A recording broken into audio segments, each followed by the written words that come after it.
Magandang tanghali sa inyong lahat mga idol at andito na naman tayo sa aking manukan. At ngayon pala mga idol, ah, meron na naman akong pigbe-breed na 5K and 5K sweater. Ayun, ah, galing pala to kay kay Kuya Latigo. Shout out sa iyo diyan Kuya Latigo at binibreed ko na naman yung binigay mo sa amin at ipapakita ko pala sa inyo mga idol. Bago ko pala siya pig-breed at siyempre pinurga muna natin at pagkatapos pagpurga at pinaliguan para maganda magbigay ng ah, itlog at sisiw yung aking 5K sweater at para healthy lumabas yung kanyang mga sisiw. At syempre, purga natin, tapos nagbigay tayo ng vitamina, at tapos syempre, at bago natin pigsalang yung ating binibreed, at syempre, nag-inject tayo para gumanda-ganda at yung ng ating pagbibreed. At andito mga idol at nilagay ko na dito sa dating lagyan ko dito sa aking mga pasisiw.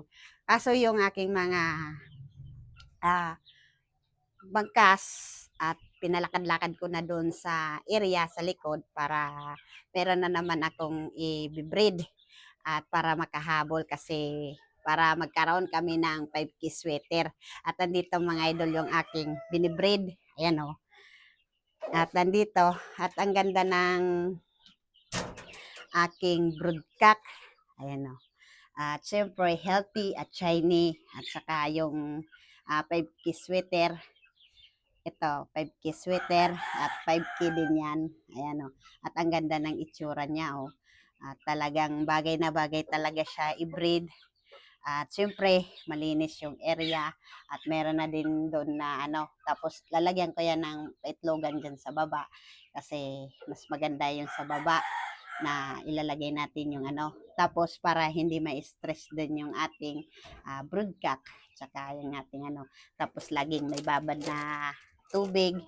At ang nilagay ko dyan na patubig mga idol ay yung breeder ED para makapag-produce ng itlog para maganda at para hindi sakitin yung ating pasisiw pag pinisa.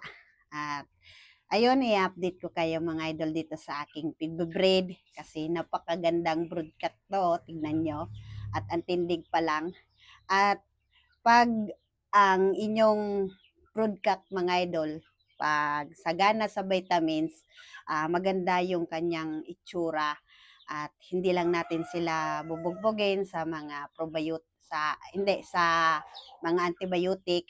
At mas gusto ko mga idol yung aking mga broodcock sa aking diskarte ay bugbog sa vitamins para yung kanilang atay tsaka yung bituka para hindi masira ng antibiotic lalo na kung hindi naman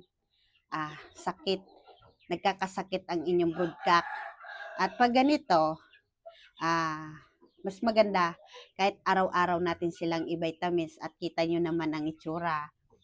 Bulto yung katawan. At maganda talaga mga idol sa tindig pa lang. Yan ay magandang nang i-breed yan kasi ayan. At ang ganda talaga mga idol. At dito ako laging nagtatambay dito sa aking tambayan. At yan at nagkakasundo na sila. Siguro ngayon mga idol, 5 araw na sila dito magkasama. Kasi itong 5K sweater ko, lagi itong nangingitlog. Siyempre, walang similya. Kaya, nag-decide si Kalbo na i-partner tong 5K sweater at 5K. At iyon. At kahit pa paano ay nagtanong tayo ng pangalan. Kasi, alam nyo naman mga idol, tayo ay nag-aalaga lang. Kasi, kita nyo naman sa pag-alaga. At ang ganda-ganda ng broodcock ko. At shining-shiny yung balahibo. At saka ang maintenance ko dyan mga idol ay